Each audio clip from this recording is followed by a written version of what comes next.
بسم الله الرحمن الرحيم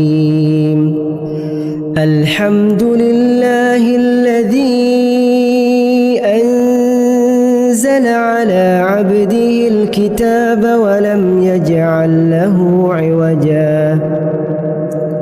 قيما لينذر بأسا شديدا من لدنه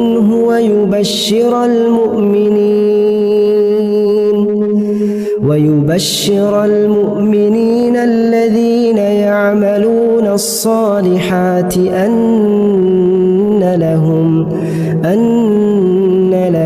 أجرا حسنا ماكثين فيه أبدا